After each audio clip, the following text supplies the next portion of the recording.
आपने कहा कि अंग्रेजों से कौन मिला हुआ था, अब मैं कोट कर रहा हूं। सर सैयद अहमद ने किताब लिखी रिसालाए असबाब बगावते हिंद, जिसमें उन्होंने 1857 के बारे में यह लिखा अंग्रेजों को कि यह हिंदुओं का विद्रोह था, मुसलमानों का इससे कोई लेना देना नहीं है, मुसलमान आपकी वफादार कौम है। किताब कोट कर रहा हूं, सर सैयद अहमद की किताब रिसालाए असबाब बगावते हिंद। इसलिए जब आप बोलिए तो बहुत सोच समझ के बोलिए, आए बाएं शाएं मत बोलिए कि अंग्रेजों से। आप सुनिए, सर सैयद अहमद ने दिसंबर 1887 में लखनऊ में और मार्च 1888 में मेरठ में कहा कि हिंदू और मुसलमान दो अलग कौम नहीं है, दो अलग देश हैं, और जब अंग्रेज छोड़ेंगे तो हम हिंदुओं की रियाया नहीं बन सकते, हमें अपनी कलम यानी तलवार को प्रयोग करने का मौका चाहिए। तब साहब सुनिए, सावरकर जी 4 या 5 साल के थे। अब आइए और आगे जब जब बोलिए तो बड़ा सोच समझ के बोलिए। आप लोग तो ऐसे मतलब बोलने लगते हैं। आप सतीश जी की बात का जवाब देते हैं, अंग्रेजों से कौन मिला था।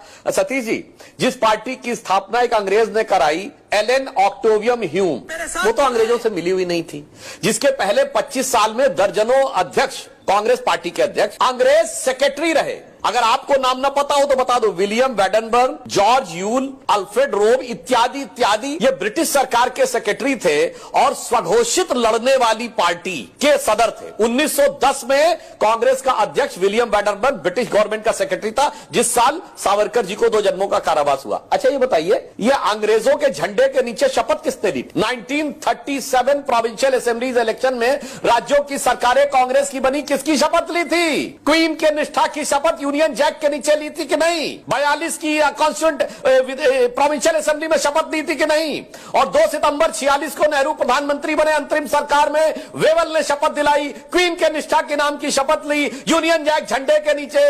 अरे भाई कुछ तो समझ के बोलिए, पत्रकार है सर, ऐसे इनसे मिले हुए थे, उनसे मिले हुए थे। और आपको एक और बात याद दिला दूं, बड़ा फेमस अकबर इलाहाबादी का शेर है कि कौम के गम में खाते हैं डिनर हुक्काम के साथ, रंज लीडर को है बहुत मगर आराम के साथ। यानी दिन में कांग्रेस का प्रदर्शन और रात को हुक्कामों के साथ डिनर। आपको पता किसके लिए कहा गया था? ये मोतीलाल नेहरू जी के साथ। ये मोतीलाल नेहरू इतना पैसा कहां से कमाए थे, करोड़ों रुपए उस जमाने में? हम लोग तो भुखमरी के दौर में थे। प्रिवी काउंसिल में किसके केस लड़ते थे जाके? अंग्रेजों के तो केस लड़ते थे जाके ना लंदन में। अरे लाखों दर्शक देख रहे होंगे, कोई बता दे कौन हिंदुस्तान का आम आदमी था जो लंदन की प्रिवी काउंसिल तक जाके लड़ता था और हजारों रुपए की उस जमाने में वो देता था। जिन्ना भी उन्हीं के वकील लड़ते थे जाके, मोतीलाल नेहरू उन्हीं के लड़ते थे जाके। मेरे भाई अब ये बताइए, ये जब काकोरी का प्रकरण हुआ तो चंद्रशेखर आजाद जी जिसमें शहीद हो गए और राम प्रसाद बिस्मिल और अशफाक उल्लाह खां को फांसी हुई, ब्रिटिश सरकार का वकील कौन था? कांग्रेस के नेता जगत नारायण मुल्ला, जो गांधी परिवार नेहरू परिवार के रिश्तेदार थे। सर पढ़े लिखे होने के बावजूद थोड़ा समझ के बोलिए। ये आप लोगों ने,